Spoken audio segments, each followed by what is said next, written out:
ಎಲ್ಲರಿಗೂ ನಮಸ್ಕಾರ. ಜಿಲ್ಲಾ ಶಿಕ್ಷಣ ಮತ್ತು ತರಬೇತಿ ಸಂಸ್ಥೆ ತುಮಕೂರು ಮತ್ತು ಮಧುಗಿರಿ ಹಾಗೂ ಕೇರಿಂಗ್ ವಿತ್ ಕಲರ್ ಸಹಯೋಗದೊಂದಿಗೆ 2025-26ನೇ ಸಾಲಿನ ಮಾದರಿ 3ರ ಗಣಿತ ವಿಷಯದ ವೆಬಿನಾರಿಗೆ ಸ್ವಾಗತವನ್ನು ಕೋರುತ್ತಾ ಈ ಒಂದು ಪ್ರಸ್ತುತಿಯನ್ನು ಶುರು ಮಾಡೋಣ. ಮಾದರಿ 3ರ ಕ್ಲಿಷ್ಟಾಂಶಗಳು ಹೀಗಿವೆ. ತರಗತಿ 4 ಗುಣಾಕಾರ ಮತ್ತು ಭಾಗಾಕಾರ ನಡುವಿನ ಸಂಬಂಧವನ್ನು ಅರ್ಥ ಮಾಡಿಕೊಳ್ಳುವುದು. ತರಗತಿ 5 ಉದ್ದದ ಏಕಮಾನಗಳ ಪರಿವರ್ತನೆ ಮತ್ತು ವಾಕ್ಯರೂಪದ ಸಮಸ್ಯೆಗಳನ್ನು ಪರಿಹರಿಸುವುದು. ತರಗತಿ 6 ಪೂರ್ಣಾಂಕಗಳ ಸಂಕಲನ ಮತ್ತು ವ್ಯವಕಲನದ ವಾಕ್ಯರೂಪದ ಸಮಸ್ಯೆಗಳನ್ನು ಪರಿಹರಿಸುವುದು. ತರಗತಿ 7 ತ್ರಿಭುಜದ 2 ಕೋನಗಳನ್ನು ಕೊಟ್ಟಾಗ ಅವ್ಯಕ್ತ ಕೋನವನ್ನು ಕಂಡುಹಿಡಿಯುವುದು. ಈಗ ತರಗತಿ 4ರ ಕ್ಲಿಷ್ಟಾಂಶವನ್ನು ನೋಡುವುದಾದರೆ, ಗುಣಾಕಾರ ಮತ್ತು ಭಾಗಾಕಾರದ ನಡುವಿನ ಸಂಬಂಧವನ್ನು ಅರ್ಥ ಮಾಡಿಕೊಳ್ಳುವುದು. ಇದಕ್ಕೂ ಮೊದಲು ಗುಣಾಕಾರ ಅಂದ್ರೆ ಏನು, ಭಾಗಾಕಾರ ಅಂದ್ರೆ ಏನು ಮತ್ತು ಅಲ್ಲಿ ಬರುವ ಪದಗಳ ಅರ್ಥ ಇಲ್ಲಿ ನಮಗೆ ಗೊತ್ತಿರಬೇಕು. ಇವುಗಳನ್ನು ಒಂದು ಉದಾಹರಣೆ ಮೂಲಕ ನೋಡೋಣ. ಗುಣಾಕಾರವು ಸಂಕಲನದ ಪುನರಾವರ್ತಿತ ರೂಪ. ಇಲ್ಲಿ ಕೊಟ್ಟಿರುವ ಉದಾಹರಣೆ 5x4. ಇದರಲ್ಲಿ 5 ಎನ್ನುವುದು ಗುಣ್ಯ, 4 ಎನ್ನುವುದು ಗುಣಕ ಹಾಗೂ 20 ಅನ್ನೋದು ಗುಣಲಬ್ಧ ಆಗಿರುತ್ತೆ. ಗುಣಿಸುವ ಸಂಖ್ಯೆಯನ್ನು ಗುಣ್ಯ ಎನ್ನುವರು, ಗುಣಿಸಲ್ಪಡುವ ಸಂಖ್ಯೆಯನ್ನು ಗುಣಕ ಎನ್ನುವರು ಮತ್ತು ಆ 2 ಸಂಖ್ಯೆಗಳನ್ನು ಗುಣಿಸಿದಾಗ ಬಂದ ಉತ್ತರವನ್ನು ಗುಣಲಬ್ಧ ಎನ್ನುವರು. ಈಗ ಗುಣಾಕಾರ ಮತ್ತು ಭಾಗಾಕಾರದ ನಡುವಿನ ಸಂಬಂಧವನ್ನು ಅರ್ಥ ಮಾಡಿಕೊಳ್ಳಿಕ್ಕೆ ಒಂದು ಚಟುವಟಿಕೆಯನ್ನು ನೋಡೋಣ. ಚಟುವಟಿಕೆ ಹೆಸರು ಬೆಂಕಿ ಕಡ್ಡಿ ಚಟುವಟಿಕೆ. ಇಲ್ಲಿ ಮೊದಲಿಗೆ ಒಂದು ಬೆಂಕಿ ಪೊಟ್ಟಣವನ್ನು ತಗೊಂಡು ಅದರಲ್ಲಿರುವ ಕಡ್ಡಿಗಳನ್ನು 5x4 ಭಾಗಗಳಾಗಿ ಮಾಡಬೇಕು. ಅಂದರೆ ಇಲ್ಲಿ 5x4 5 ಬೆಂಕಿಗಡ್ಡಿಗಳ 4 ಗುಂಪುಗಳಾಗಿ ಮಾಡಬೇಕು. 5 ಬೆಂಕಿಗಡ್ಡಿಗಳ 1 ಗುಂಪು, 2 ಗುಂಪು, 3 ಗುಂಪು, 4 ಗುಂಪು, ಈ ಅಷ್ಟೂ ಬೆಂಕಿಗಡ್ಡಿಗಳನ್ನು ಕೂಡಿಸಿದಾಗ ನಮಗೆ 20 ಉತ್ತರವಾಗಿ ಸಿಗುತ್ತದೆ. ಅದೇ ರೀತಿ 4x5 ತೆಗೆದುಕೊಂಡಾಗ 4 ಬೆಂಕಿಗಡ್ಡಿಗಳ 5 ಗುಂಪನ್ನು ಮಾಡಬೇಕಾಗುತ್ತದೆ. ಅಂದರೆ ಇಲ್ಲಿ 4 ಬೆಂಕಿಗಡ್ಡಿಗಳ 1 ಗುಂಪು, 2 ಗುಂಪು, 3 ಗುಂಪು, 4 ಗುಂಪು ಮತ್ತು 5 ಗುಂಪು, ಇದಕ್ಕೂ ಸಹ ಉತ್ತರ 20 ಆಗಿರುತ್ತದೆ. ಹಾಗಾಗಿ ಇಲ್ಲಿ ನಾವು 5x4 ಅಥವಾ 4x5 ಗುಣಾಕಾರ ಮಾಡಿದಾಗ ಎರಡಕ್ಕೂ ಉತ್ತರ 20 ಎಂದು ತಿಳಿದು ಬರುತ್ತದೆ. ಈಗ ಭಾಗಾಕಾರವನ್ನು ನೋಡೋಣ. 20/5. ಇಲ್ಲಿ 20 ಎನ್ನುವುದು ಭಾಜ್ಯ, 5 ಎನ್ನುವುದು ಭಾಜಕ. ಹಾಗೆಯೇ ಇದನ್ನು ಭಾಗಿಸಿದಾಗ ಬರುವ 4 ಭಾಗಲಬ್ಧವಾಗಿರುತ್ತೆ ಹಾಗೂ ಶೇಷ 0 ಆಗಿರುತ್ತೆ. ಈಗ ಇವುಗಳ ಅರ್ಥವನ್ನು ನೋಡೋದಾದ್ರೆ, ಯಾವ ಸಂಖ್ಯೆಯನ್ನು ಭಾಗಿಸಬೇಕಾಗಿದೆಯೋ ಅದನ್ನು ಭಾಜ್ಯ ಎನ್ನುತ್ತಾರೆ. ಇಲ್ಲಿ ಭಾಜ್ಯವು 20 ಆಗಿರುತ್ತೆ. ಯಾವ ಸಂಖ್ಯೆಯಿಂದ ಭಾಜ್ಯವನ್ನು ಭಾಗಿಸಲಾಗುತ್ತದೆಯೋ ಅದನ್ನು ಭಾಜಕ ಎನ್ನುತ್ತಾರೆ.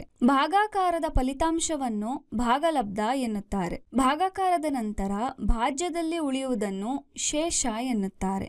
ಯಾವಾಗಲೂ ಶೇಷವು ಭಾಜ್ಯಕ್ಕಿಂತ ಚಿಕ್ಕದಾಗಿರುತ್ತದೆ. ಈಗ ಒಂದು ಚಟುವಟಿಕೆಯನ್ನು ನೋಡೋಣ. ಮೊದಲಿಗೆ 20 ಬೆಂಕಿಗಡ್ಡಿಗಳನ್ನು ತಗೋಬೇಕು.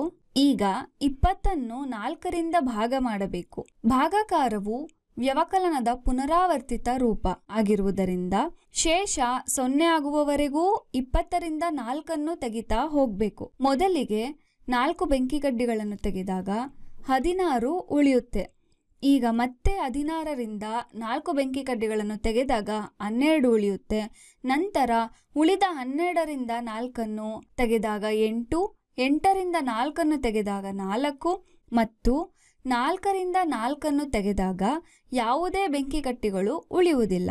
ಅಂದರೆ 20ನ್ನು 4ರಿಂದ ಭಾಗಿಸಿದಾಗ 5 ಭಾಗಲಬ್ಧವಾಗಿ ಸಿಗುತ್ತದೆ ಮತ್ತು ಯಾವುದೇ ಶೇಷವು ಉಳಿಯುವುದಿಲ್ಲ. ಈ 2 ಉದಾಹರಣೆಗಳಿಂದ ಗುಣಾಕಾರ ಮತ್ತು ಭಾಗಾಕಾರ ಇವು ವ್ಯುತ್ಕ್ರಮ ಅಥವಾ ವಿಲೋಮ ಪ್ರಕ್ರಿಯೆ ಆಗಿವೆ ಎಂದು ತಿಳಿದುಬರುತ್ತದೆ. ಈಗ ತರಗತಿ 5ರ ಕ್ಲಿಷ್ಟಾಂಶವನ್ನು ನೋಡೋಣ. ಉದ್ದದ ಏಕಮಾನಗಳ ಪರಿವರ್ತನೆ ಮತ್ತು ವಾಕ್ಯರೂಪದ ಸಮಸ್ಯೆಗಳನ್ನು ಪರಿಹರಿಸುವುದು. ವಿದ್ಯಾರ್ಥಿಗಳಿಗೆ ಮಿಲಿಮೀಟರ್, ಸೆಂಟಿಮೀಟರ್ ಮತ್ತು ಮೀಟರ್ಗಳ ಬಗ್ಗೆ ತಿಳಿಸಲು ಹ್ಯಾಂಡ್ಸ್ ಆನ್ ಚಟುವಟಿಕೆಯನ್ನು ಮಾಡೋಣ. ಈ ಚಟುವಟಿಕೆ ಮಾಡಲು ಒಂದು ಅಳತೆ ಪಟ್ಟಿ ಮತ್ತು 1 ಮೀಟರ್ ಸ್ಕೇಲನ್ನು ತೆಗೆದುಕೊಳ್ಳೋಣ. ವಿದ್ಯಾರ್ಥಿಗಳು ಮೊದಲು ಅಳತೆ ಪಟ್ಟಿಯನ್ನು ತೆಗೆದುಕೊಂಡು ಇಲ್ಲಿ ತೋರಿಸಿರುವಂತೆ 5 ಮಿಲಿಮೀಟರ್ ಅಳತೆಯನ್ನು ಗುರುತಿಸಲಿ. ನಂತರ ಅದೇ ಅಳತೆ ಪಟ್ಟಿ ಸಹಾಯದಿಂದ 13 ಸೆಂಟಿಮೀಟರ್ ಅಳತೆಯನ್ನು ಗುರುತಿಸಲಿ. ಇದಾದ ನಂತರ ಮೀಟರ್ ಸ್ಕೇಲ್ ಬಳಸಿ 1 ಮೀಟರನ್ನು ಗುರುತಿಸಲಿ. ಇದು 100 ಸೆಂಟಿಮೀಟರ್ಗೆ ಸಮನಾಗಿರುತ್ತೆ. ಇದಕ್ಕೆ ಸಂಬಂಧಿಸಿದಂತೆ ಇನ್ನೊಂದು ಚಟುವಟಿಕೆಯನ್ನು ನೋಡೋಣ. ಇಲ್ಲಿ ಇಬ್ಬರು ವಿದ್ಯಾರ್ಥಿಗಳ ನಡುವಿನ ಅಂತರ 20 ಮೀಟರ್ ಆಗಿದೆ.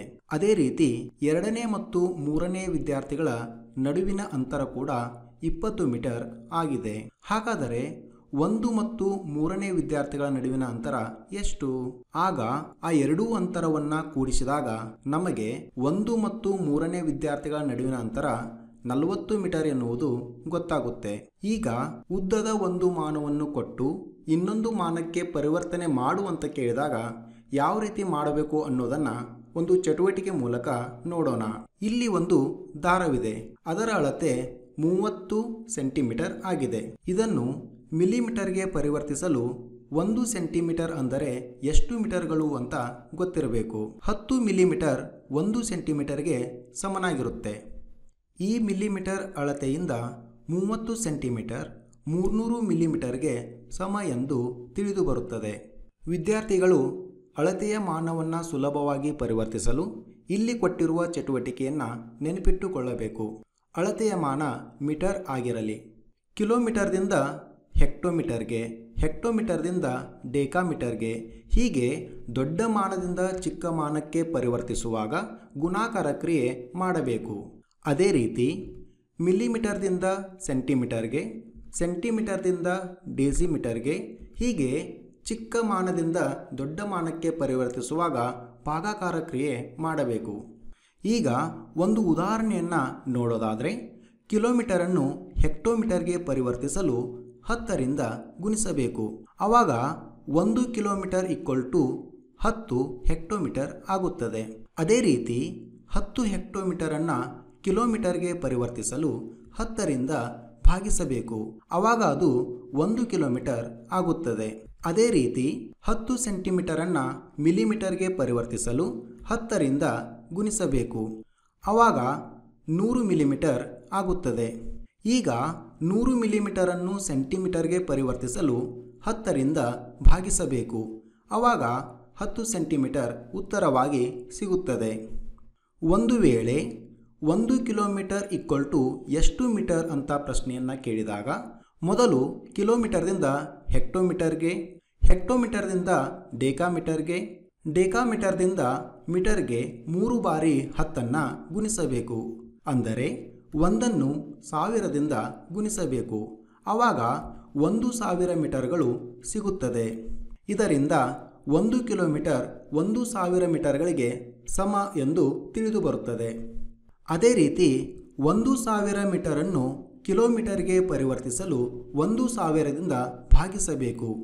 ಆಗ 1000 ಮೀಟರ್ 1 ಕಿಲೋಮೀಟರ್ಗೆ ಸಮ ಎಂದು ತಿಳಿದು ಬರುತ್ತದೆ. ಈಗ ಅಳತೆಯ ಮಾನ ಲೀಟರ್ ಆಗಿರಲಿ.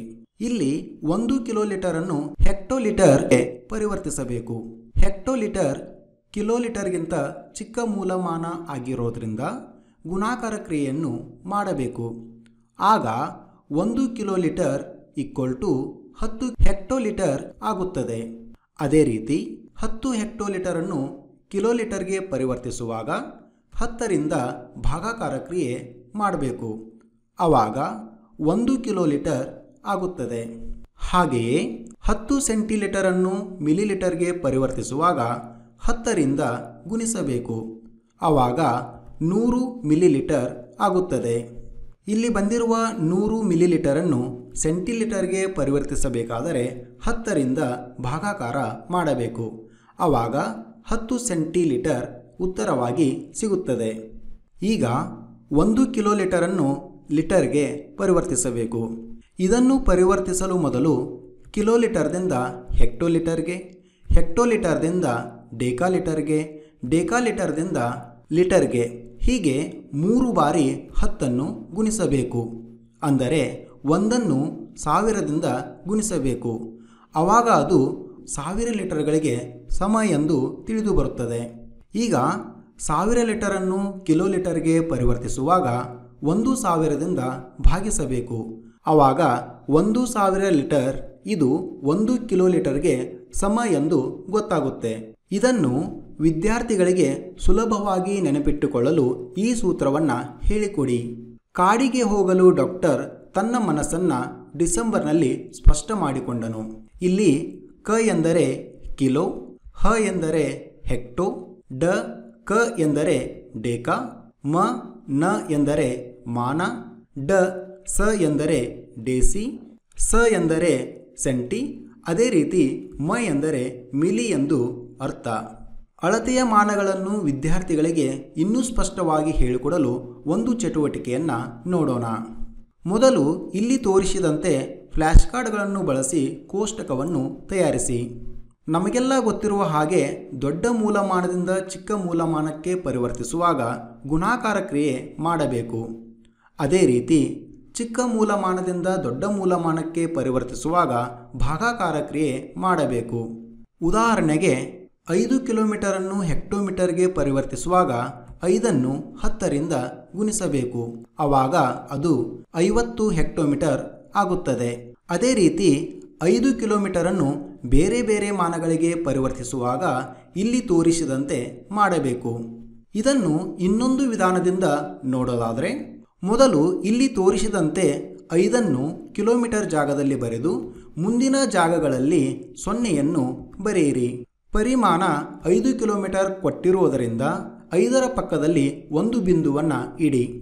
ನಂತರ ಆ ಬಿಂದುವನ್ನು ಮುಂದಿನ ಮಾನ ಹೆಕ್ಟೋಮೀಟರ್ಗೆ ಶಿಫ್ಟ್ ಮಾಡಿ. ಆವಾಗ ಅದು 50 ಹೆಕ್ಟೋಮೀಟರ್ ಆಗುತ್ತದೆ. ಬಿಂದುವನ್ನು ಮುಂದಿನ ಮಾನಗಳಿಗೆ ಸೇರಿಸುತ್ತಾ ಈ ಚಟುವಟಿಕೆಯನ್ನು ಮುಂದುವರಿಸಿ. ಈಗ ಇನ್ನೊಂದು ಉದಾಹರಣೆಯನ್ನು ನೋಡೋದಾದರೆ 124 ಸೆಂಟಿಮೀಟರ್. ಮೊದಲು 124ಅನ್ನು ಸೆಂಟಿಮೀಟರ್ ಕೋಷ್ಟಕದಲ್ಲಿ ಬರೆಯಿರಿ. ನಂತರ ಅದನ್ನು ಚಿಕ್ಕ ಮಾನವಾಗಿರುವ ಮಿಲಿಮೀಟರ್ಗೆ ಪರಿವರ್ತಿಸುವಾಗ 10ರಿಂದ ಗುಣಿಸಿ. ನಂತರ ಸೆಂಟಿಮೀಟರನ್ನು ದೊಡ್ಡ ಮೂಲಮಾನಗಳಾದ ಡೆಸಿಮೀಟರ್, ಮೀಟರ್, ಡೆಕಾಮೀಟರ್, ಹೆಕ್ಟೋಮೀಟರ್ ಹಾಗೂ ಕಿಲೋಮೀಟರ್ಗೆ ಪರಿವರ್ತಿಸುವಾಗ ಕೊಟ್ಟಿರುವ ಪರಿಮಾಣದಿಂದ 10ಅನ್ನು ಭಾಗಿಸುತ್ತಾ ಹೋಗಿ. ಇದನ್ನು ಇನ್ನೊಂದು ವಿಧಾನದಿಂದ ನೋಡೋದಾದರೆ 124 ಸೆಂಟಿಮೀಟರ್ ಮೀಟರ್ಗಿಂತ ದೊಡ್ಡದಾಗಿರುವುದರಿಂದ 4ಅನ್ನು ಸೆಂಟಿಮೀಟರ್ದಲ್ಲಿ, 2ಅನ್ನು ಡೆಸಿಮೀಟರ್ನಲ್ಲಿ, 1ಅನ್ನು ಮೀಟರ್ನಲ್ಲಿ ಬರೆದು ಉಳಿದ ಸ್ಥಾನಗಳಲ್ಲಿ 0ಯನ್ನು ಬರೆಯಿರಿ. ಪರಿಮಾಣ 124 ಸೆಂಟಿಮೀಟರ್ ಕೊಟ್ಟಿರುವುದರಿಂದ ಸೆಂಟಿಮೀಟರ್ ಆದ ನಂತರ ಒಂದು ಬಿಂದುವನ್ನು ಇಡಿ. ನಂತರ ಆ ಬಿಂದುವನ್ನು ಮುಂದಿನ ಮಾನ ಮಿಲಿಮೀಟರ್ಗೆ ಶಿಫ್ಟ್ ಮಾಡಿ. ಆವಾಗ 1240 ಮಿಲಿಮೀಟರ್ ಆಗುತ್ತದೆ. ಬಿಂದುವನ್ನು ಬೇಕಾದ ಮಾನಗಳಿಗೆ ಸರಿಸುತ್ತಾ ಈ ಚಟುವಟಿಕೆಯನ್ನು ಮುಂದುವರಿಸಿ.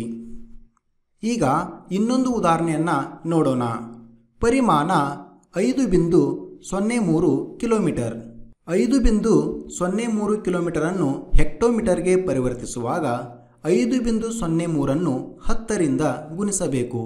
ಆವಾಗ ಅದು 50.3 ಹೆಕ್ಟೋಮೀಟರ್ ಆಗುತ್ತದೆ. ಅದೇ ರೀತಿ 5.03 ಕಿಲೋಮೀಟರನ್ನು ಬೇರೆ ಬೇರೆ ಮಾನಗಳಿಗೆ ಪರಿವರ್ತಿಸುವಾಗ ಇಲ್ಲಿ ತೋರಿಸಿದಂತೆ ಮಾಡಬೇಕು. ಇದನ್ನು ಇನ್ನೊಂದು ವಿಧಾನದಿಂದ ನೋಡೋದಾದರೆ 5.03 ಕಿಲೋಮೀಟರ್ನಲ್ಲಿ 5ಅನ್ನು ಕಿಲೋಮೀಟರ್ನಲ್ಲಿ, 0ಯನ್ನು ಹೆಕ್ಟೋಮೀಟರ್ನಲ್ಲಿ ಮತ್ತು 3ಅನ್ನು ಡೆಕಾಮೀಟರ್ನಲ್ಲಿ ಬರೆದು ಮುಂದಿನ ಜಾಗದಲ್ಲಿ 0ಯನ್ನು ಬರೆಯಿರಿ. ಪರಿಮಾಣ 5.03 ಕಿಲೋಮೀಟರ್ ಕೊಟ್ಟಿರುವುದರಿಂದ 5ರ ಪಕ್ಕದಲ್ಲಿ ಒಂದು ಬಿಂದುವನ್ನು ಇಡಿ. ನಂತರ ಆ ಬಿಂದುವನ್ನು ಮುಂದಿನ ಮಾನ ಹೆಕ್ಟೋಮೀಟರ್ಗೆ ಶಿಫ್ಟ್ ಮಾಡಿ. ಆವಾಗ ಅದು 50.3 ಹೆಕ್ಟೋಮೀಟರ್ ಆಗುತ್ತದೆ.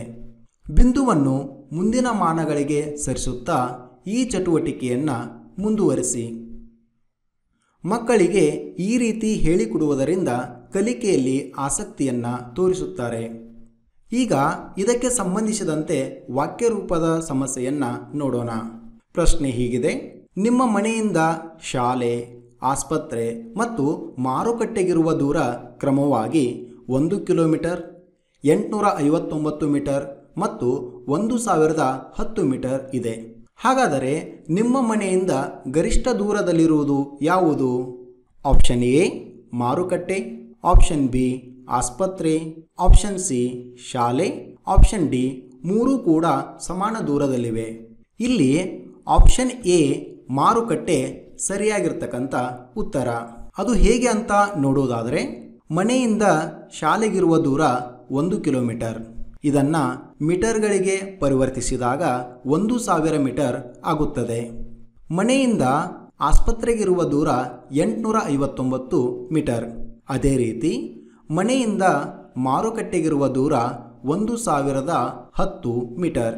ಕೊಟ್ಟಿರುವ ಮೂರು ದೂರಗಳಲ್ಲಿ ಗರಿಷ್ಠವಾಗಿರುವುದು 1010 ಮೀಟರ್, ಅಂದರೆ ಉತ್ತರ ಇಲ್ಲಿ ಮಾರುಕಟ್ಟೆ. ಈಗ ಇನ್ನೊಂದು ಉದಾಹರಣೆಯನ್ನ ನೋಡೋಣ. 3 ಮೀಟರ್ 5 ಸೆಂಟಿಮೀಟರ್ ಉದ್ದ ಇರುವ ಒಂದು ದಾರವಿದೆ. ಅಶ್ವಿನಿಯ ಬಳಿ ಕೇವಲ ಸೆಂಟಿಮೀಟರ್ ಗುರುತುಗಳನ್ನು ಹೊಂದಿರುವ ಅಳತೆ ಪಟ್ಟಿ ಇದೆ. ಅವಳು ದಾರದ ಒಂದು ತುದಿಯನ್ನ ಅಳತೆ ಪಟ್ಟಿಯ 0ಯ ಮೇಲೆ ಇರಿಸಿ ಅಳೆಯಲು ಪ್ರಾರಂಭಿಸುತ್ತಾಳೆ. ದಾರದ ಇನ್ನೊಂದು ತುದಿಯಲ್ಲಿ ಅಳತೆ ಪಟ್ಟಿ ಮೇಲಿರುವ ಸಂಖ್ಯೆ ಯಾವುದು ಅಂತ ಇಲ್ಲಿ ಪ್ರಶ್ನೆಯನ್ನ ಕೇಳಿದ್ದಾರೆ.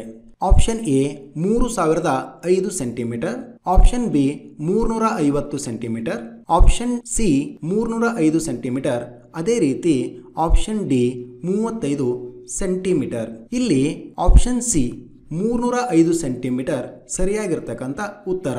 ಅದು ಹೇಗೆ ಅಂತ ನೋಡೋದಾದ್ರೆ, ಅಶ್ವಿನಿಯ ಬಳಿ ಇರುವ ದಾರದ ಉದ್ದ 3 ಮೀಟರ್ 5 ಸೆಂಟಿಮೀಟರ್. ಇದನ್ನು ಸೆಂಟಿಮೀಟರ್ಗೆ ಪರಿವರ್ತಿಸಿದಾಗ 305 ಸೆಂಟಿಮೀಟರ್ ಆಗುತ್ತದೆ. ಆದ್ದರಿಂದ ದಾರದ ತುದಿಯು ಅಳತೆ ಪಟ್ಟಿಯ 305 ಸೆಂಟಿಮೀಟರ್ ಗುರುತಿನ ಮೇಲಿದೆ. ಈಗ ತರಗತಿ 6ರ ಕ್ಲಿಷ್ಟಾಂಶವನ್ನ ನೋಡೋಣ. ಪೂರ್ಣಾಂಕಗಳ ಸಂಕಲನ ಮತ್ತು ವ್ಯವಕಲನದ ವಾಕ್ಯ ರೂಪದ ಸಮಸ್ಯೆಗಳನ್ನು ಪರಿಹರಿಸುವುದು. ಮೊದಲಿಗೆ ಸ್ವಾಭಾವಿಕ ಸಂಖ್ಯೆಗಳು. ಎಣಿಕೆಯ ಸಂಖ್ಯೆಗಳನ್ನು ಸ್ವಾಭಾವಿಕ ಸಂಖ್ಯೆಗಳು ಅಂತ ಕರೆಯುತ್ತೇವೆ. ಇದನ್ನು n ಅಕ್ಷರದಿಂದ ಗುರುತಿಸುವರು. ಉದಾಹರಣೆಗೆ 1, 2, 3, 4 ಮುಂತಾದವು. ಪೂರ್ಣ ಸಂಖ್ಯೆಗಳು ಅಂದರೆ 0ಯನ್ನು ಒಳಗೊಂಡ ಎಲ್ಲಾ ಸ್ವಾಭಾವಿಕ ಸಂಖ್ಯೆಗಳನ್ನ ಪೂರ್ಣ ಸಂಖ್ಯೆಗಳು ಎನ್ನುವರು. ಇದನ್ನ W ಅಕ್ಷರದಿಂದ ಗುರುತಿಸುವರು. ಈಗ ಪೂರ್ಣಾಂಕಗಳು. ಇದನ್ನು Z ಅಕ್ಷರದಿಂದ ಗುರುತಿಸುವರು. 0ಯನ್ನು ಒಳಗೊಂಡ ಧನ ಮತ್ತು ಋಣ ಸಂಖ್ಯೆಗಳನ್ನ ಪೂರ್ಣಾಂಕಗಳು ಎನ್ನುವರು. ಈ ಪೂರ್ಣಾಂಕಗಳನ್ನ ಸಂಖ್ಯಾರೇಖೆಯ ಮೂಲಕ ನೋಡೋಣ.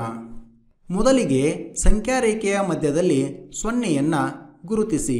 ಇದು ಧನವೂ ಅಲ್ಲದ ಋಣವೂ ಅಲ್ಲದ ಏಕೈಕ ಪೂರ್ಣಾಂಕ. 0ಯಿಂದ ಬಲಭಾಗಕ್ಕೆ ಇರುವ ಸಂಖ್ಯೆಗಳು ಧನ ಪೂರ್ಣಾಂಕಗಳು ಹಾಗೂ 0ಯಿಂದ ಎಡಭಾಗಕ್ಕೆ ಇರುವ ಸಂಖ್ಯೆಗಳು ಋಣ ಪೂರ್ಣಾಂಕಗಳು. ಈಗ ಪೂರ್ಣಾಂಕಗಳ ಸಂಕಲನ ನೋಡೋದಾದರೆ, ಧನ ಮತ್ತು ಋಣ ಚಿಹ್ನೆ ಇರುವ ಒಂದೇ ಪೂರ್ಣಾಂಕದ ಸಂಕಲನದ ಮೊತ್ತವು ಯಾವಾಗಲೂ 0 ಆಗಿರುತ್ತದೆ. ಇದನ್ನು ನಾವು ಇಲ್ಲಿ 2 ಉದಾಹರಣೆಗಳಿಂದ ಅರ್ಥ ಮಾಡಿಕೊಳ್ಳೋಣ. ಮೊದಲಿಗೆ +1 ಮತ್ತು -1ರ ಸಂಕಲನದ ಮೊತ್ತವು 0 ಆಗಿರುತ್ತದೆ. ಅದೇ ರೀತಿಯಾಗಿ +4ಅನ್ನು -4ಕ್ಕೆ ಕೂಡಿಸಿದಾಗ 0 ಆಗುತ್ತದೆ. ಚಿತ್ರದ ಮೂಲಕ ಇದನ್ನು ಹೀಗೆ ಪ್ರತಿನಿಧಿಸಬಹುದು. ಚಟುವಟಿಕೆ ಮೂಲಕ ಈ ಒಂದು ಪರಿಕಲ್ಪನೆಯನ್ನು ಅರ್ಥ ಮಾಡಿಕೊಳ್ಳೋಣ. ವಿದ್ಯಾರ್ಥಿಯೊಬ್ಬ 4 ಚಾಕ್ಲೇಟ್ಗಳನ್ನು ತನ್ನ ಕೈಚೀಲಿನಲ್ಲಿ ಹಾಕಿಕೊಂಡು ಶಾಲೆಗೆ ಹೊರಟ. ಇದನ್ನು ಧನ ಚಿಹ್ನೆಯಿಂದ ಪ್ರತಿನಿಧಿಸಬಹುದು. ಮತ್ತು ದಾರಿಯಲ್ಲಿ ಚೀಲದಿಂದ 4 ಚಾಕ್ಲೇಟ್ಗಳು ಬಿದ್ದವು. ಬಿದ್ದ ಚಾಕ್ಲೇಟ್ಗಳನ್ನು ಋಣ ಚಿಹ್ನೆಯಿಂದ ಪ್ರತಿನಿಧಿಸಬಹುದು. ವಿದ್ಯಾರ್ಥಿಯು ಶಾಲೆಗೆ ಬಂದಾಗ ಅವನ ಹತ್ತಿರ ಉಳಿದದ್ದು ಚೀಲಕ್ಕೆ ಹಾಕಿಕೊಂಡ 4 ಚಾಕ್ಲೇಟ್ಗಳು ಪ್ಲಸ್ ಚೀಲದಿಂದ ಬಿದ್ದ, ಅಂದರೆ ಋಣ ಚಿಹ್ನೆಯಿಂದ ಪ್ರತಿನಿಧಿಸಲ್ಪಟ್ಟ 4 ಚಾಕ್ಲೇಟ್ಗಳು. ಹಾಗಾಗಿ ಉತ್ತರ 0 ಆಗುತ್ತದೆ. ಇನ್ನೊಂದು ಉದಾಹರಣೆ ಮೂಲಕ ಇದನ್ನು ಅರ್ಥ ಮಾಡಿಕೊಳ್ಳಲು ಪ್ರಯತ್ನಿಸೋಣ. +7 ಮತ್ತು -3ರ ಮೊತ್ತವನ್ನು ಕಂಡುಹಿಡಿಯೋಣ. ಸಂಕಲನವು ಮೂಲತಃವಾಗಿ ಸಂಖ್ಯೆಗಳನ್ನು ಕೂಡಿಸುವ, ಅಂದರೆ ಹೊಂದಿರುವ ಸಂಖ್ಯೆಗೆ ಮತ್ತೊಂದು ಸಂಖ್ಯೆಯನ್ನು ಸೇರಿಸುವುದರ ಜೊತೆಗೆ ಅದರ ಬೆಲೆಯನ್ನು ಹೆಚ್ಚು ಮಾಡುವಂತೆ ಮಾಡುವ ಪ್ರಕ್ರಿಯೆಯಾಗಿದೆ. ಈ ಉದಾಹರಣೆಯಲ್ಲಿ +7ಅನ್ನು +4 ಮತ್ತು +3 ಎಂದು ಬರೆದುಕೊಳ್ಳಬಹುದು ಮತ್ತು ಇದಕ್ಕೆ -3ಅನ್ನು ಕೂಡಿಸೋಣ. ಸಂಖ್ಯೆಗಳನ್ನು ನಾವು ಈ ರೀತಿಯಾಗಿ ಬರೆದು ಸಂಕಲನ ಮಾಡುವಾಗ ಮೊದಲೇ ನೋಡಿದಂತೆ +3 ಮತ್ತು -3 ಕೂಡಿಸಿದಾಗ ಉತ್ತರ 0 ದೊರೆಯುತ್ತದೆ. ಹಾಗಾಗಿ 0ಯನ್ನು 4ರೊಂದಿಗೆ ಕೂಡಿಸಿದಾಗ ಉತ್ತರ +4 ಬರುತ್ತದೆ. ಈಗ ಇನ್ನೊಂದು ಚಟುವಟಿಕೆಯನ್ನ ನೋಡೋಣ. ಹುಡುಗನೊಬ್ಬ ಗಮನಿಸದೆ ತೂತಾದ ತನ್ನ ಅಂಗಿಯ ಜೇಬಿನಲ್ಲಿ 7 ಗೋಲಿಗಳನ್ನು ಹಾಕಿಕೊಂಡು ಶಾಲೆಗೆ ಹೊರಟ. ದಾರಿ ಮಧ್ಯದಲ್ಲಿ ಜೇಬಿನಿಂದ 3 ಗೋಲಿಗಳು ಬಿದ್ದವು. ಶಾಲೆಗೆ ಹೊರಡುವಾಗ ಜೇಬಿಗೆ ಹಾಕಿದ ಗೋಲಿಯ ಸಂಖ್ಯೆಯನ್ನು +7 ಎಂದು, ಅದೇ ರೀತಿ ದಾರಿಯ ಮಧ್ಯದಲ್ಲಿ ಬಿದ್ದ ಗೋಲಿಗಳನ್ನು - ಎಂದು ಬರೆಯಬೇಕು. ಈಗ ಹುಡುಗ ಶಾಲೆಗೆ ತಲುಪಿದಾಗ ಅವನ ಬಳಿ ಇರುವ ಒಟ್ಟು ಗೋಲಿಗಳ ಸಂಖ್ಯೆ +7 -3 ಅದು +4 ಆಗಿರುತ್ತೆ.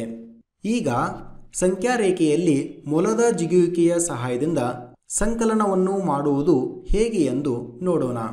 ಮೊದಲು ಸಂಖ್ಯಾ ರೇಖೆಯನ್ನು ರಚನೆ ಮಾಡಿಕೊಂಡು 0ಯ ಬಲಬದಿಯಲ್ಲಿ ಧನಾತ್ಮಕ ಸಂಖ್ಯೆಗಳನ್ನು ಮತ್ತು 0ಯ ಎಡಬದಿಯಲ್ಲಿ ಋಣಾತ್ಮಕ ಸಂಖ್ಯೆಗಳನ್ನು ಬರೆದುಕೊಳ್ಳೋಣ ಮತ್ತು 0ಯಲ್ಲಿ ಮೊಲವನ್ನು ನಿಲ್ಲಿಸೋಣ. ಮೊಲದ ಮುಖವು ಯಾವಾಗಲೂ ಧನಾತ್ಮಕ ಸಂಖ್ಯೆಗಳ ಕಡೆ ಇರುವಂತೆ ಇಡುವುದು ಒಂದು ಪಾಲಿಸಬೇಕಾದ ನಿಯಮವಾಗಿದೆ. ಚಿತ್ರದಲ್ಲಿ ತೋರಿಸಿರುವಂತೆ ಮೂಲ ಕ್ರಿಯೆಯು ಸಂಕಲನವಾದಲ್ಲಿ ಧನಾತ್ಮಕ ಚಿಹ್ನೆಯತ್ತ ಮುಖ ಮಾಡಿ ನಿಂತಿರುವ ಮೊಲವು ಬಲದಿಕ್ಕಿನಲ್ಲಿ, ಅಂದರೆ ಅದೇ ದಿಕ್ಕಿನಲ್ಲಿ ಚಲಿಸಬೇಕಾಗುತ್ತದೆ. ಮತ್ತು ಮೂಲ ಕ್ರಿಯೆಯು ವ್ಯವಕಲನ ಆಗಿದ್ದಲ್ಲಿ ಮೊಲವು ನಿಂತಿರುವ ದಿಕ್ಕನ್ನು ಬದಲಾಯಿಸಿ ಎಡಕ್ಕೆ ತಿರುಗಿ ನಿಂತು ಸಂಖ್ಯೆಗೆ ಅನುಗುಣವಾಗಿ ಚಲಿಸಬೇಕಾಗುತ್ತದೆ. ಈಗ +7 ಮತ್ತು -3ರ ಮೊತ್ತವನ್ನು ಕಂಡುಹಿಡಿಯೋಣ. ಮೊಲವು ಧನಾತ್ಮಕ ಚಿಹ್ನೆಯತ್ತ ಮುಖ ಮಾಡಿ ನಿಂತಿರಲಿ. +7 ಅಂದರೆ ಮೊಲ ಧನಾತ್ಮಕ ಚಿಹ್ನೆಯ ದಿಕ್ಕಿನಲ್ಲಿ 7 ಸಂಖ್ಯೆ ಜಿಗಿಯಲಿ. ಮೊಲವು ಈಗ ಸಂಖ್ಯೆ 7ನ್ನು ತಲುಪಿದೆ. ಈಗ ಮೂಲ ಕ್ರಿಯೆಯು ಸಂಕಲನವಾಗಿರುವುದರಿಂದ ಮೊಲದ ಮುಖವು ಅದೇ ದಿಕ್ಕಿನಲ್ಲಿರಲಿ. ಈಗ ಸಂಖ್ಯೆ 7ರಲ್ಲಿ 3ನ್ನು ಕಳೆಯಬೇಕಾಗಿರುವುದರಿಂದ ಮೊಲವನ್ನು ವಿರುದ್ಧ ದಿಕ್ಕಿನಲ್ಲಿ 3 ಸ್ಥಾನ ಚಲಿಸುವಂತೆ ಮಾಡಬೇಕಾಗುತ್ತದೆ. ಈಗ ಮೊಲವು 3 ಸ್ಥಾನ ಹಿಂದಕ್ಕೆ ಚಲಿಸಿ ಸಂಖ್ಯೆ 4ಕ್ಕೆ ಬಂದು ಸೇರುತ್ತದೆ. ಹಾಗಾಗಿ +7 ಮತ್ತು -3ರ ಮೊತ್ತ +4 ಆಗುತ್ತದೆ. ಈಗ ಸಂಕಲನ ಮತ್ತು ವ್ಯವಕಲನ ಕ್ರಿಯೆ ಮಾಡುವಾಗ ಕೆಲವು ನಿಯಮಗಳನ್ನು ನೋಡೋಣ. ಪೂರ್ಣಾಂಕಗಳ ಚಿಹ್ನೆ ಒಂದೇ ಇದ್ದರೆ ಆ ಸಂಖ್ಯೆಗಳನ್ನು ಕೂಡಿಸಿ ಬರುವ ಉತ್ತರಕ್ಕೆ ಅದೇ ಚಿಹ್ನೆಯನ್ನು ಬರೆಯಬೇಕು. ಉದಾಹರಣೆಗೆ +12ಕ್ಕೆ +6 ಕೂಡಿಸಿದಾಗ +17 ಬರುತ್ತದೆ. ಅದೇ ರೀತಿ -6ಕ್ಕೆ -12 ಕೂಡಿಸಿದಾಗ -18 ಬರುತ್ತದೆ. ಪೂರ್ಣಾಂಕಗಳ ಚಿಹ್ನೆ ಅದಲು ಬದಲು ಬಂದಾಗ ದೊಡ್ಡ ಸಂಖ್ಯೆಯಿಂದ ಚಿಕ್ಕ ಸಂಖ್ಯೆಯನ್ನು ಕಳೆದು ಬಂದಿರುವ ಉತ್ತರಕ್ಕೆ ದೊಡ್ಡ ಸಂಖ್ಯೆಯ ಚಿಹ್ನೆಯನ್ನು ಬರೆಯಬೇಕು. ಇಲ್ಲಿ +16ಕ್ಕೆ -6 ಕೂಡಿಸಿದಾಗ +10 ಸಿಗುತ್ತದೆ. ಅದೇ ರೀತಿ -6ಕ್ಕೆ +16 ಕೂಡಿಸಿದಾಗ +10 ಸಿಗುತ್ತದೆ. -16ಕ್ಕೆ 6 ಕೂಡಿದಾಗ -10 ಸಿಗುತ್ತದೆ. ಅದೇ ರೀತಿ -6ಕ್ಕೆ -16 ಕೂಡಿಸಿದಾಗ -10 ಉತ್ತರವಾಗಿ ಸಿಗುತ್ತದೆ. ಈಗ ವ್ಯವಕಲನಕ್ಕೆ ಸಂಬಂಧಿಸಿದಂತೆ ಒಂದು ಉದಾಹರಣೆಯನ್ನು ನೋಡೋಣ. -7 ಮತ್ತು -3ರ ವ್ಯತ್ಯಾಸವನ್ನು ಕಂಡುಹಿಡಿಯೋಣ. ಇಲ್ಲಿ -7ನ್ನು -4 -3 ಎಂದು ಬರೆಯಬಹುದು. ನಂತರ -3ನ್ನು -3ರಿಂದ ಕಳೆದಾಗ ಅದು 0 ಆಗುತ್ತದೆ ಮತ್ತು ಉತ್ತರ ಇಲ್ಲಿ -4 ಉಳಿಯುತ್ತದೆ. ಇದನ್ನು ಸಂಖ್ಯಾ ರೇಖೆಯ ಮೂಲಕ ನೋಡೋದಾದರೆ ಮೊದಲಿಗೆ ಮೊಲವನ್ನು ಧನಾತ್ಮಕ ಚಿಹ್ನೆ ಇರುವ ಸಂಖ್ಯೆಗಳ ಕಡೆ ಮುಖ ಮಾಡಿ ನಿಲ್ಲಿಸಬೇಕು. ನಂತರ -7 ಅಂದರೆ ಋಣಾತ್ಮಕ ಚಿಹ್ನೆ ಇರುವ ದಿಕ್ಕಿನಲ್ಲಿ ಮೊಲವು 7 ಜಿಗಿತವನ್ನು ಜಿಗಿಯಬೇಕು. ಅಂದರೆ ಮೊಲವು -7 ಸಂಖ್ಯೆಗೆ ಬಂದು ತಲುಪುತ್ತದೆ. ಈಗ ಮೂಲ ಕ್ರಿಯೆಯು ವ್ಯವಕಲನವಾಗಿರುವುದರಿಂದ ಮೊಲದ ಮುಖವನ್ನು ಋಣಾತ್ಮಕ ಸಂಖ್ಯೆಗಳ ಕಡೆಯಲ್ಲಿ ತಿರುಗಿಸಿ. ಈಗ -3ನ್ನು ಕಳೆಯಬೇಕಾಗಿರುವುದರಿಂದ ಮೊಲವು ಹಿಂದಕ್ಕೆ 3 ಸ್ಥಾನ ಚಲಿಸಿ -4 ತಲುಪುತ್ತದೆ. ಅಂದರೆ -7 ಮತ್ತು -3ರ ವ್ಯತ್ಯಾಸ -4. ಪೂರ್ಣಾಂಕಗಳ ಚಿಹ್ನೆ ಸರಳೀಕರಿಸಿದ ನಂತರ ಚಿಹ್ನೆಗಳು ಅದಲು ಬದಲು ಬಂದಾಗ ದೊಡ್ಡ ಸಂಖ್ಯೆಯಿಂದ ಚಿಕ್ಕ ಸಂಖ್ಯೆಯನ್ನು ಕಳೆದು ಬಂದಿರುವ ಉತ್ತರಕ್ಕೆ ದೊಡ್ಡ ಸಂಖ್ಯೆಯ ಚಿಹ್ನೆಯನ್ನು ಬರೆಯಬೇಕು. ಉದಾಹರಣೆಗೆ +10 -5 ಎಷ್ಟಾಗುತ್ತೆ? ಇಲ್ಲಿ 10 ದೊಡ್ಡ ಸಂಖ್ಯೆ, 5 ಚಿಕ್ಕ ಸಂಖ್ಯೆ. 10ರಿಂದ 5 ಕಳೆದಾಗ 5 ಬರುತ್ತದೆ. ದೊಡ್ಡ ಸಂಖ್ಯೆ ಚಿಹ್ನೆ ಪ್ಲಸ್ ಇರುವುದರಿಂದ +5 ಉತ್ತರವಾಗಿರುತ್ತದೆ. ಅದೇ ರೀತಿ 5 - 10 ಎಷ್ಟಾಗುತ್ತದೆ? ಇಲ್ಲಿ 5 ಚಿಕ್ಕ ಸಂಖ್ಯೆ ಮತ್ತು 10 ದೊಡ್ಡ ಸಂಖ್ಯೆ. ಮೊದಲು ದೊಡ್ಡ ಸಂಖ್ಯೆಯಿಂದ ಚಿಕ್ಕ ಸಂಖ್ಯೆಯನ್ನು ಕಳೆಯಬೇಕು. ಅಂದರೆ 10ರಲ್ಲಿ 5 ಕಳೆದಾಗ 5 ಸಿಗುತ್ತದೆ. ದೊಡ್ಡ ಸಂಖ್ಯೆಯ ಚಿಹ್ನೆ ಮೈನಸ್ ಇರುವುದರಿಂದ ಉತ್ತರ -5 ಆಗುತ್ತದೆ. ಈಗ -5ರಲ್ಲಿ -10 ಕಳೆಯಬೇಕು. ಇದನ್ನು ಸರಳೀಕರಿಸಿದ ನಂತರ -5 + 10 +5 ಆಗುತ್ತದೆ. ಅದೇ ರೀತಿ -10ರಲ್ಲಿ 5 ಕಳೆದಾಗ ಎಷ್ಟಾಗುತ್ತೆ? ಇದನ್ನು ಸರಳೀಕರಿಸಿದ ನಂತರ -10 + 5 -5 ಉತ್ತರವಾಗಿ ಸಿಗುತ್ತದೆ. ಈಗ ಪೂರ್ಣಾಂಕಗಳ ಸಂಕಲನ ಮತ್ತು ವ್ಯವಕಲನದಲ್ಲಿ ಆಗಬಹುದಾದ ಸಾಮಾನ್ಯ ತಪ್ಪುಗಳನ್ನು ನೋಡೋಣ. ಚಿಹ್ನೆಗಳನ್ನು ತಪ್ಪಾಗಿ ಅರ್ಥೈಸುವರು. ಉದಾಹರಣೆಗೆ -35 + 50 ಇದನ್ನು 35 + 50 ಅಥವಾ -35 - 50 ಎಂದು ಬರೆದುಕೊಳ್ಳಬಹುದು. ಅದೇ ರೀತಿ ಸಂಕಲನ ಮಾಡುವುದರ ಬದಲು ವ್ಯವಕಲನ ಮಾಡುವುದು. ಉದಾಹರಣೆಗೆ -25 - 10 -15 ಎಂದು ಬರೆಯಬಹುದು. ವ್ಯವಕಲನ ಮಾಡುವುದರ ಬದಲು ಸಂಕಲನ ಮಾಡುವುದು. ಉದಾಹರಣೆಗೆ -10 + 25 +35 ಎಂದು ಬರೆಯಬಹುದು. ನಂತರದಲ್ಲಿ 2 ಋಣಾತ್ಮಕ ಚಿಹ್ನೆಗಳನ್ನು ತಪ್ಪಾಗಿ ಅರ್ಥೈಸಿಕೊಳ್ಳಬಹುದು. ಉದಾಹರಣೆಗೆ -3 -5 -8 ಎಂದು ಬರೆಯಬಹುದು. ಅದೇ ರೀತಿ ಚಿಹ್ನೆಗಳನ್ನು ಬದಲಾಯಿಸಲು ಮರೆಯುವುದು. ಉದಾಹರಣೆಗೆ -12 + 8 4 ಎಂದು ಬರೆಯಬಹುದು. ಈಗ ಪೂರ್ಣಾಂಕಗಳ ವಾಕ್ಯರೂಪದ ಸಮಸ್ಯೆಯನ್ನು ನೋಡೋಣ. ಊಟಿಯ ತಾಪಮಾನವು ರಾತ್ರಿ 11 ಗಂಟೆಗೆ -2 ಡಿಗ್ರಿ ಸೆಲ್ಸಿಯಸ್ ಇತ್ತು ಮತ್ತು ಬೆಳಿಗ್ಗೆ 6 ಗಂಟೆಗೆ 4 ಡಿಗ್ರಿ ಸೆಲ್ಸಿಯಸ್ಗೆ ತಲುಪಿತು. ತಾಪಮಾನವು ಎಷ್ಟು ಡಿಗ್ರಿ ಹೆಚ್ಚಾಯಿತು ಅಂತ ಪ್ರಶ್ನೆಯನ್ನ ಕೇಳಿದ್ದಾರೆ. ಈಗ ಪರಿಹಾರವನ್ನ ನೋಡೋದಾದ್ರೆ ಅಂತಿಮ ತಾಪಮಾನ 4 ಡಿಗ್ರಿ ಸೆಲ್ಸಿಯಸ್, ಆರಂಭಿಕ ತಾಪಮಾನ -2 ಡಿಗ್ರಿ ಸೆಲ್ಸಿಯಸ್. ತಾಪಮಾನದ ಏರಿಕೆ = 4 -2 ಅಂದರೆ 4 + 2 6 ಡಿಗ್ರಿ ಸೆಲ್ಸಿಯಸ್. ಆದ್ದರಿಂದ ತಾಪಮಾನವು 6 ಡಿಗ್ರಿ ಸೆಲ್ಸಿಯಸ್ ಹೆಚ್ಚಾಯಿತು. ಈಗ ಇನ್ನೊಂದು ಪ್ರಶ್ನೆಯನ್ನ ನೋಡೋಣ. ರಾಹುಲ್ ಅವರ ಬ್ಯಾಂಕ್ ಖಾತೆಯಲ್ಲಿ 6,789 ರೂಪಾಯಿ ಇದೆ ಹಾಗೂ ಪತ್ನಿ ಸೀತಾರವರ ಸಾಲ 1,382 ರೂಪಾಯಿ ಇದೆ ಮತ್ತು 982 ರೂಪಾಯಿ ತಿಂಗಳ ವಿದ್ಯುತ್ ಬಿಲ್ ಪಾವತಿಸಬೇಕಾಗಿದೆ. ಹಾಗಾದರೆ ರಾಹುಲ್ನ ಬ್ಯಾಂಕ್ ಖಾತೆಯಲ್ಲಿ ಉಳಿಯುವ ಒಟ್ಟು ಹಣವೆಷ್ಟು ಅಂತ ಇಲ್ಲಿ ಪ್ರಶ್ನೆ ಇದೆ. ಇದಕ್ಕೆ ಪರಿಹಾರವನ್ನ ನೋಡೋದಾದ್ರೆ ರಾಹುಲ್ನ ಬ್ಯಾಂಕ್ನಲ್ಲಿ ಇರುವ ಮೊತ್ತ 6,789 ರೂಪಾಯಿ. ಈ ತಿಂಗಳ ವಿದ್ಯುತ್ ಬಿಲ್ 982 ರೂಪಾಯಿ. ಅದೇ ರೀತಿ ಸೀತಾಳ ಸಾಲ 1,382 ರೂಪಾಯಿ. ಉಳಿಯುವ ಒಟ್ಟು ಹಣ 6,789 ರೂಪಾಯಿಯಲ್ಲಿ 982 ಮತ್ತು 1,382 ರೂಪಾಯಿಗಳನ್ನು ಕಳೆಯಬೇಕು. ಕಳೆದಾಗ 4,425 ರೂಪಾಯಿ ಬರುತ್ತದೆ. ಇದು ರಾಹುಲ್ನ ಬ್ಯಾಂಕ್ ಖಾತೆಯಲ್ಲಿ ಉಳಿಯುವ ಒಟ್ಟು ಹಣ. ಈಗ ತರಗತಿ 7ರ ಕ್ಲಿಷ್ಟಾಂಶವನ್ನು ನೋಡೋಣ. ತ್ರಿಭುಜದ 2 ಕೋನಗಳನ್ನು ಕೊಟ್ಟಾಗ ಅವ್ಯಕ್ತ ಕೋನವನ್ನು ಕಂಡುಹಿಡಿಯುವುದು. ವಿದ್ಯಾರ್ಥಿಗಳಿಗೆ ಈಗಾಗಲೇ ತ್ರಿಭುಜವು 3 ಬಾಹುಗಳನ್ನು ಹೊಂದಿದೆ, ಅದೇ ರೀತಿ ತ್ರಿಭುಜವು 3 ಕೋನಗಳನ್ನು ಹೊಂದಿದೆ ಎಂಬ ಪೂರ್ವಜ್ಞಾನ ಇದೆ. ಇಲ್ಲಿ ಕೊಟ್ಟಿರುವ ತ್ರಿಭುಜದಲ್ಲಿ AB, BC ಮತ್ತು CA ತ್ರಿಭುಜದ 3 ಬಾಹುಗಳು. ಅದೇ ರೀತಿ angle A, angle B, angle C ಇವು ಕೊಟ್ಟಿರುವ ತ್ರಿಭುಜದ 3 ಕೋನಗಳು. ಈಗ ತ್ರಿಭುಜದ ಒಳಕೋನಗಳ ಮೊತ್ತವನ್ನು ಬೇರೆ ಬೇರೆ ವಿಧಾನದಿಂದ ನೋಡೋಣ. ವಿಧಾನ 1ರಲ್ಲಿ ಪ್ರತಿ ಕೋನವನ್ನು ಕೋನಮಾಪಕದ ಸಹಾಯದಿಂದ ಲೆಕ್ಕ ಹಾಕುವುದರ ಮೂಲಕ ತ್ರಿಭುಜದ ಒಳಕೋನಗಳ ಮೊತ್ತವನ್ನು ಕಂಡುಹಿಡಿಯಬಹುದು.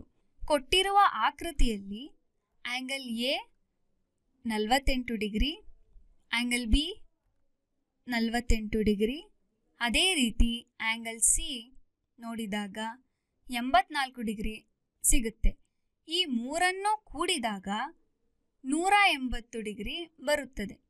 ಇದು ತ್ರಿಭುಜದ ಒಳಕೋನಗಳ ಮೊತ್ತವಾಗಿರುತ್ತದೆ. ಈ ರೀತಿಯ ಉದಾಹರಣೆಗಳನ್ನು ವಿದ್ಯಾರ್ಥಿಗಳಿಗೆ ಕೊಟ್ಟು ಅವರಿಗೆ ಕೋನಮಾಪಕದ ಸಹಾಯದಿಂದ ಪ್ರತಿ ಕೋನವನ್ನು ಅಳೆದು ತ್ರಿಭುಜದ ಮೊತ್ತ 180 ಡಿಗ್ರಿ ಇದೆ ಎಂದು ತಾಳೆ ನೋಡಲು ಹೇಳಿ.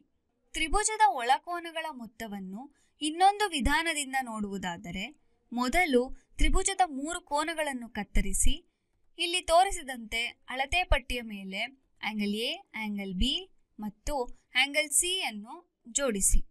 ಈಗ ಕೋನಮಾಪಕದ ಸಹಾಯದಿಂದ ತ್ರಿಭುಜದ ಒಳಕೋನಗಳ ಮೊತ್ತ angle A plus angle B plus angle C equals to 180 degree ಎಂದು ತಿಳಿಯಬಹುದು.